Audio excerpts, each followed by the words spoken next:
Hola mis queridos estudiantes y bienvenidos a trabajar nuevamente en nuestro curso Cálculo 1.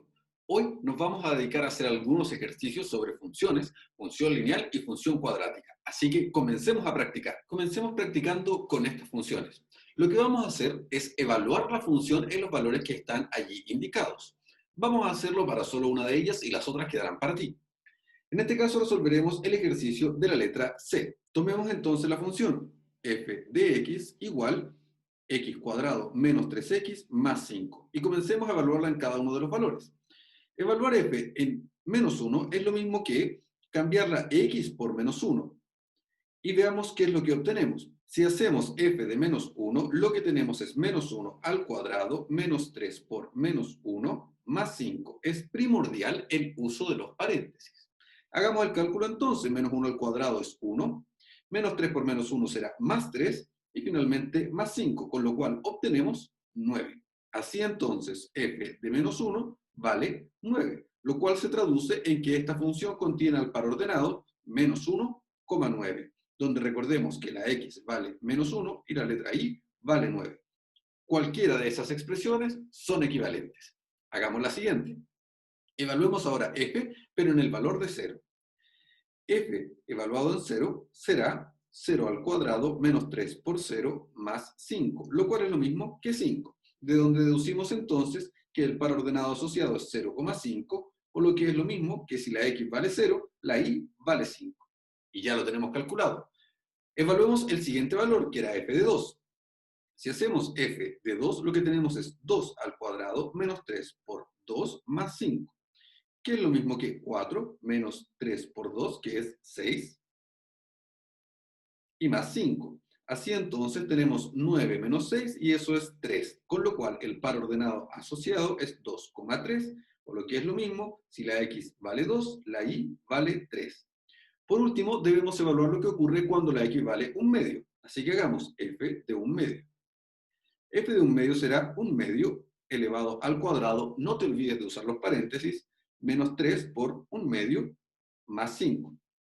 Con lo cual tenemos un cuarto menos 3 medios más 5. Y ahora debemos hacer la suma de fracciones. Tú ya has pasado por esto, así que puedes hacerlo sin problema. El mínimo común múltiplo entre todos los valores es 4. Tenemos 1 menos 6 más 20. Con lo cual obtenemos 21 menos 6 partido en 4, que si hacemos la resta correctamente tenemos 15 cuartos. Por lo tanto, el par ordenado asociado es un medio, 15 cuartos, o lo que es lo mismo, cuando la x vale un medio, la letra y vale 15 cuartos. Y ya tenemos listo nuestro primer ejercicio. Era una primera aproximación a cómo se evalúan las funciones y de dónde se obtienen los pares ordenados. Ahora nos vamos a dedicar a resolver un problema haciendo uso de la función lineal y un problema haciendo uso de la función cuadrática, porque ello es lo más importante, saber interpretar las funciones dentro del contexto en el que se está trabajando. Vamos con el primero. Lo primero, sin lugar a dudas, es leer nuestro problema. Dice entonces que una empresa fabrica cintas de audio y que ella estima el costo en dólares de producir X cantidad de cintas en función de la forma que está dada ahí. Tenemos una función de costo donde C va a equivaler al costo de producir X cantidad de cintas. Entonces, nos han pedido calcular el costo de producir 50 unidades. Eso es lo mismo que tomar el valor de x igual a 50 y reemplazarlo dentro de la función.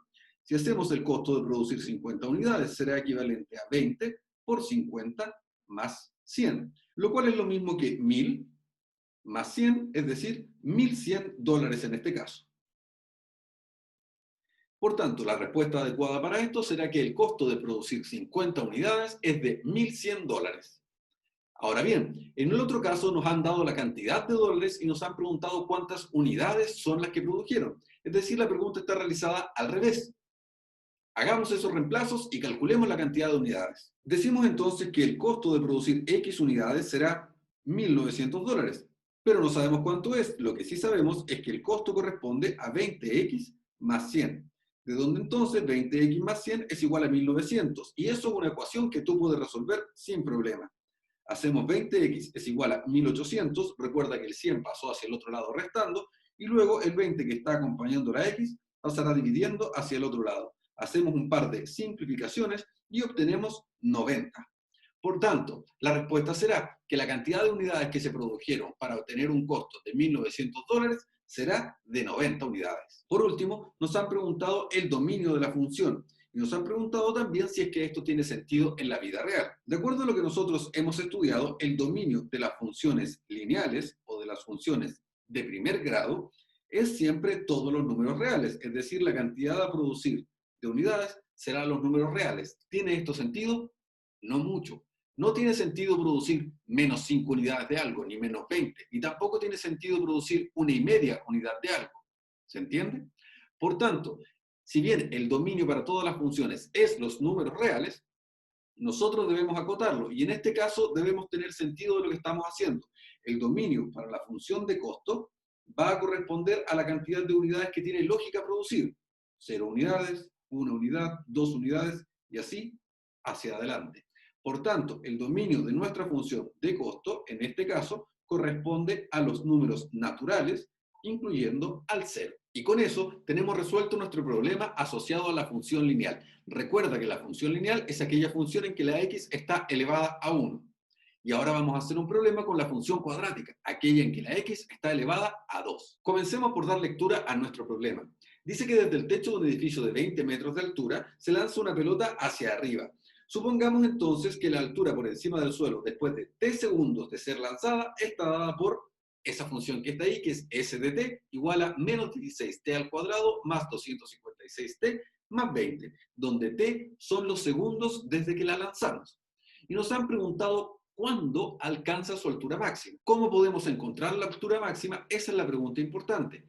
Recuerda que los valores máximos o mínimos de una función cuadrática se encuentran en su vértice, pero sabremos si es máximo o es mínimo dependiendo de si se abre hacia arriba o se abre hacia abajo. En este caso, la función se abre hacia abajo. ¿Y cómo lo sabemos? Porque el valor a que está delante del t cuadrado es negativo.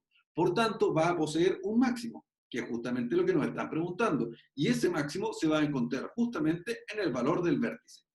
¿Cuál era la coordenada x del vértice? Si lo recuerda, la coordenada x del vértice era menos b partido en 2a. En este caso, no estamos usando la letra x, sino que estamos usando la letra t. Pero sin embargo, la fórmula es la misma. Por tanto, ¿cuándo alcanza su altura máxima? La alcanzará en el valor de la primera coordenada del vértice. Esto es, cuando t valga menos b partido en 2a.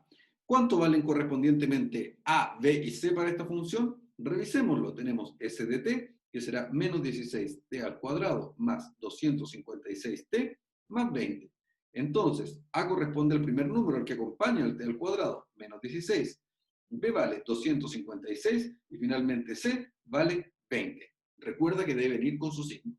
Por tanto, ¿cuándo ocurre la altura máxima? La altura máxima ocurre, reemplacemos, menos 256 partido en 2 por menos 16. Los negativos se anularán y tenemos entonces 128 partido en 16 y podemos comenzar a simplificar de 2 en 2. Tenemos 64 dividido en 8 y bueno, 64 dividido en 8 tú lo puedes calcular, es 8. Por tanto, la altura máxima se alcanza a los 8 segundos de haber sido lanzada hacia arriba la pelota. Y ya tenemos la primera respuesta. ¿Cuál es la altura máxima? Eso es otra pregunta y corresponde justamente a calcular la altura que se obtiene en el momento en que se tendrá la altura máxima, es decir, a los 8 segundos. Para ello entonces procedemos a hacer S de 8 y reemplazamos en nuestra función, que será menos 16 por 8 al cuadrado, más 256 por 8, más 20. Y hacemos el cálculo correspondiente. Fácilmente podrás calcular que la altura máxima corresponde a 1044, y en este caso son metros. Es decir, la altura máxima que alcanzará la pelota es de 1044 metros. Vamos a la siguiente pregunta. La siguiente pregunta es: ¿a cuántos segundos después de ser lanzada se encuentra a 20 metros de altura sobre el suelo? Para hacer este cálculo, simplemente debemos asumir que la altura que tenemos es 20 metros y comenzar a resolver como una ecuación. Para ello entonces decimos que la altura es 20 y lo igualamos a la función que tenemos sin conocer el tiempo para el cual estamos trabajando.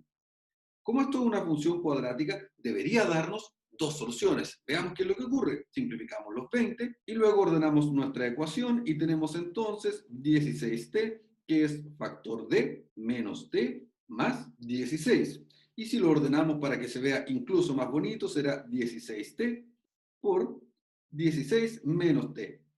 Eso es una ecuación que tiene dos soluciones y tú sabes que la primera solución es 0 y la segunda solución es 16. Por tanto, ¿en qué momento se encuentra a 20 metros de altura? Antes de ser lanzada. Si el edificio mide 20 metros, lógicamente está a 20 metros de altura. Y luego, a los 16 segundos, volverá a estar a 20 metros de altura. Recuerda que la pelota subirá y bajará. Lo cual también tiene mucho sentido, porque si a los 8 segundos alcanza la altura máxima, entonces a los 8 segundos vuelve a estar a la misma altura anterior, es decir, a 20 metros. Demos respuesta a la última pregunta, que es ¿a los cuántos segundos toca el suelo? Es decir, a los cuántos segundos la altura será cero, lo que quiere decir que S de t corresponderá al valor cero. Lo que es lo mismo, cero entonces será igual a la expresión para S de t, que es menos 16t cuadrado más 256t más 20. Y procedemos a calcular esta ecuación. Una buena idea siempre es dividir todos los valores, en este caso, por ejemplo, en 4. Con lo cual tenemos menos 4t cuadrado más 64t más 5. Y ahí sí podemos resolver esta ecuación. Puedes factorizar, lo cual en este caso es un poco complejo, o usar la fórmula de la ecuación cuadrática. Y recordar que esto será menos b, el cual vale 64, más menos la raíz de b cuadrado, es decir, 64 al cuadrado, menos 4, por a, que vale menos 4, y por c, que vale 5. Y todo eso partido en 2 por a. Y procedemos entonces a hacer todos los cálculos que sean necesarios. Démosle un poco de orden a esto y hacemos menos 64 más menos la raíz de 4176. Y tratemos de simplificarlo. 4176 se puede dividir en 4. Por lo cual entonces tenemos ese resultado que está ahí. Eso nos da origen a dos valores. No tiene sentido que nos compliquemos tratando de simplificarlo. Para ello mejor aproximemos cada uno de los valores. Pero antes escribámoslos por separado. Ahí está el primero y calculemos el segundo, que simplemente es cambiar el signo de lo que se encuentra en la raíz. Ahora sí, aproximadamente cada uno de ellos tiene el valor de menos 0,07 y el otro 16,07. Y veamos si tienen sentido estos valores o no. ¿Tiene sentido tener un tiempo negativo? Pues claro que no. No existe un momento en que el tiempo sea negativo, por tanto este valor no puede servirnos. El que sí nos sirve es ese que está ahí. Y la respuesta entonces será a los cuántos segundos se encuentra la pelota en el suelo a los 16,07 segundos desde que se lanzó. Con ello, mis queridos estudiantes, ya tenemos resueltos un problema de función cuadrática y un problema de función lineal. Así que hemos trabajado lo suficiente para nuestra primera guía de ejercicios. Ahora es momento que tú comiences a practicar y desarrolles los otros ejercicios que tenemos disponibles. Por ahora es todo lo que debíamos hacer y nos encontramos en una próxima ocasión. Que estés muy bien. Chao, chao.